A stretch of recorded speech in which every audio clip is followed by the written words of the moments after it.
दोस्तों, इजराइल में सियासी संकट थमने का नाम नहीं ले रहा है।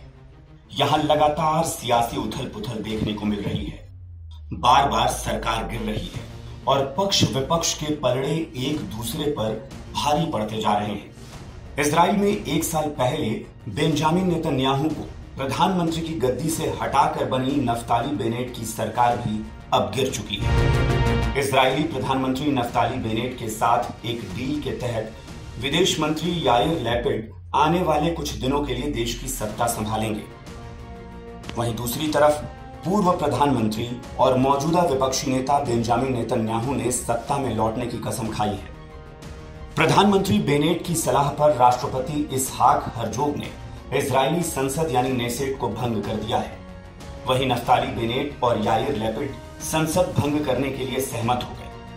इससे पहले कई हफ्तों से यह अटकलें लगाई जा रही थी कि इजराइल का सत्तारूढ़ गठबंधन टूट सकता है। एक संयुक्त बयान में बेनेट और लैपिड ने अपने दलों के बीच गठबंधन को तोड़ने की जानकारी दी। इसमें कहा गया कि दोनों संसद भंग करने के लिए एक विधेयक लेकर आएंगे और अक्टूबर में चुनाव होने की उम्मीद है।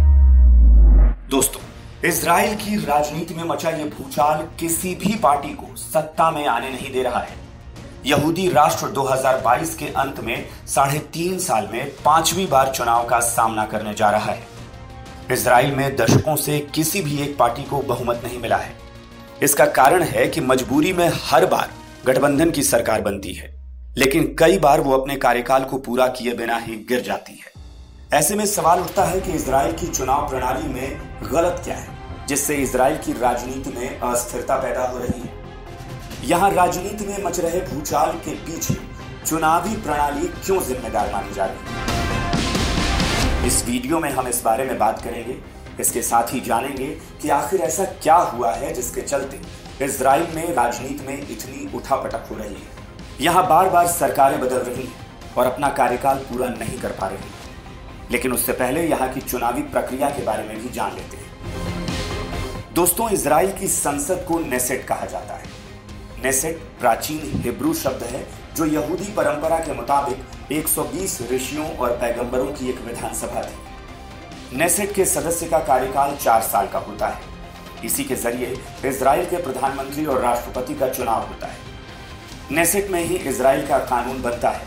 इसमें कुल 120 सदस्य होते हैं। यहां भारत की तरह ही मतदान करने की न्यूनतम उम्र सीमा 18 साल है। इसके साथ ही इजराइल में चुनाव आनुपातिक प्रतिनिधित्व प्रणाली के जरिए होता है। इसका मतलब है कि मतदाता को बैलेट पेपर पर प्रत्याशियों की जगह पार्टी को मतदान करना होता है। पार्टियों को मिले मत प्रतिशत के अनुपात में उन्हें संसद की सीटें आवंटित कर दी जाती हैं। यह प्रक्रिया 28 दिनों के अंदर पूरी कर ली जाती है। अगर किसी पार्टी को 10% वोट मिलते हैं तो उसे संसद की कुल 120 सीटों का 10% यानी 12 सीटें दी जाती हैं। अब संबंधित पार्टी इन सीटों पर अपने सांसदों को नियुक्त करती है, लेकिन यहां सांसदों की नियुक्ति थोड़ी अलग है। यहां सांसद जनता की पसंद ना होकर पार्टी की पसंद होते हैं, यानी जनता जनार्दन का कर्ता धर्ता कौन बनेगा वो पार्टी तय करेगी, ना कि जनता। ऐसे में इजरायली सांसद लोगों के प्रति ज्यादा उत्तरदायी नहीं होते हैं। वो सिर्फ अपनी निष्ठा पार्टी के लिए ज्यादा रखते हैं, क्योंकि उनका चयन पार्टी पर ही निर्भर होता है। ऐसे में वो जनता के प्रति अपनी पकड़ बनाने की बजाय पार्टी अध्यक्ष के प्रति ज्यादा वफादार बनने की कोशिश में ही लगे रहते हैं। इजराइल की संसद में कुल 120 सीटों में बहुमत के लिए 61 सीटों की जरूरत होती है, लेकिन यहाँ की जो प्रणाली है उसके चलते किसी भी एक पार्टी को इतनी सीटें पाना बहुत मुश्किल होता है, क्योंकि उस पार्टी में शामिल सांसद कौन बनेगा इसका जनता को पता नहीं होता है। ऐसे में यहाँ वोट बढ़ जाते हैं और किसी भी पार्टी को चुनाव से पहले और चुनाव के बाद गठबंधन करने की जरूरत पड़ती है। यही हाल इजराइल की वर्तमान सरकार के साथ भी है।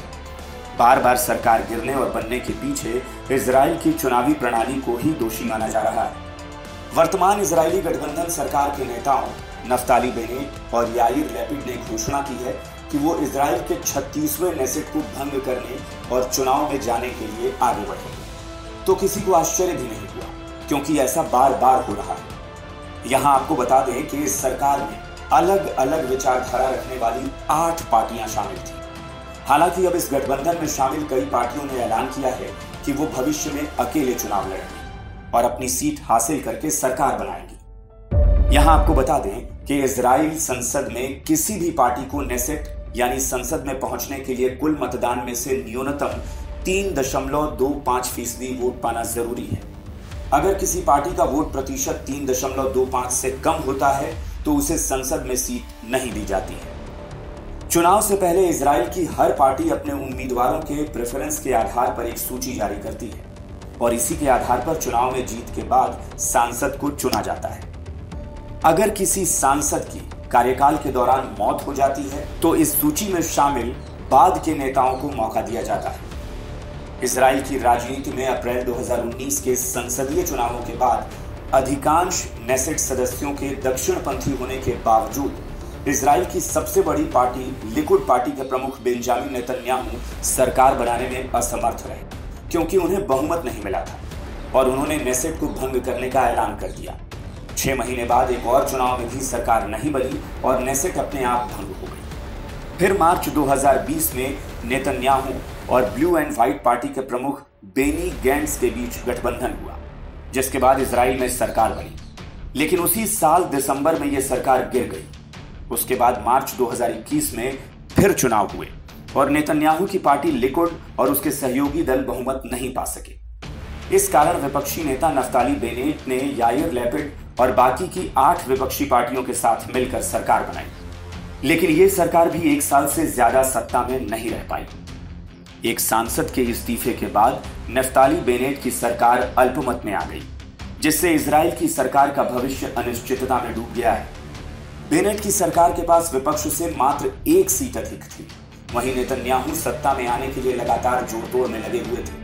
वो सरकार के गठबंधन में शामिल सांसदों को तोड़ने के लिए लगातार कोशिश कर रहे थे। इजराइल की अरब पार्टी सत्तारूढ़ गठबंधन का हिस्सा थी, लेकिन सरकार से नाराज चल रही थी। पार्टी का आरोप था कि फिलिस्तीनियों के इलाकों में यहूदियों को बसाया जा रहा है, जिसके चलते उसने अपना गठबंधन तोड़ दिया। वहीं इजराइल में वर्तमान में चल रही उठापटक के बीच एक सर्वे में यह सामने आया है कि बेंजामिन नेतन्याहू की लिकुड पार्टी एक बार फिर से इजराइल में सबसे ज्यादा सीटों वाली पार्टी बन सकती है और उसे पिछले चुनाव के मुकाबले 1 सीट ज्यादा मिलने की उम्मीद है। पिछले चुनाव में नेतन्याहू की लिकुड पार्टी को 36 सीटें मिली थी, लेकिन इस बार लिकुड पार्टी को 37 सीटें मिल सकती हैं। वहीं इजराइल के मौजूदा विदेश मंत्री याइर लैपिड की यश अतीत पार्टी को 20 सीटें मिल सकती हैं। चुनावी सर्वेक्षण में पता चला है कि इजराइल में एक और पार्टी जो लगातार अपना जनाधार बढ़ा रही है वो है बेजेल स्मोट्रिच और इतामार बेन ग्विर की धार्मिक जियोनिस्ट पार्टी, जो मतदान में 10 सीटों के दोहरे अंक के आंकड़े तक पहुंचती दिखाई दे रही है, जिसने पिछले चुनाव में भी 9 सीटें हासिल की थी। सर्वेक्षण से पता चलता है कि एक और पार्टी ब्लू एंड व्हाइट पिछले चुनाव की तरह ही प्रदर्शन करने वाली है और 8 सीटें हासिल करेगी। वहीं लेबर पार्टी को 7 सीटें मिलने का अनुमान है। इसके अलावा राजनीतिक पार्टी शास को 2 सीटें कम मिलने का अनुमान लगाया गया है और उसे 7 सीटें मिल सकती हैं, जबकि यूनाइटेड टोरा यहूदीवाद को इस चुनाव में 6 सीटें मिल सकती हैं। इसके साथ ही निवर्तमान प्रधानमंत्री नफ्ताली बेनेट की यामिना पार्टी को इस बार 7 सीटें हासिल हो सकती हैं। ये आंकड़ा बहुत ही कम है। वहीं एविगडोर लिबरमैन के इजराइल बेंटेनू पार्टी को 2 सीटों के नुकसान के साथ 5 सीटें मिल सकती हैं। वहीं राम और न्यू होप पार्टी को 4-4 सीटें मिलने का अनुमान लगाया गया है। सर्वे में अनुमान लगाया गया है कि विपक्षी नेता बेंजामिन नेतन्याहू के नेतृत्व वाले दक्षिणपंथी ब्लॉक को 59 सीटें मिल सकती हैं, यानी बहुमत हासिल करने के सबसे करीब बेंजामिन नेतन्याहू ही हो सकते हैं, लेकिन अब भी उन्हें 2 सीटें और कम होंगी। वहीं नफ्ताली बेनेट और याइर लैपिड ब्लॉक को 55 सीटें मिल सकती हैं, जिसका अर्थ है कि किसी भी ब्लॉक में 61 सीटों वाली बहुमत वाली सरकार बनाने की क्षमता नहीं है।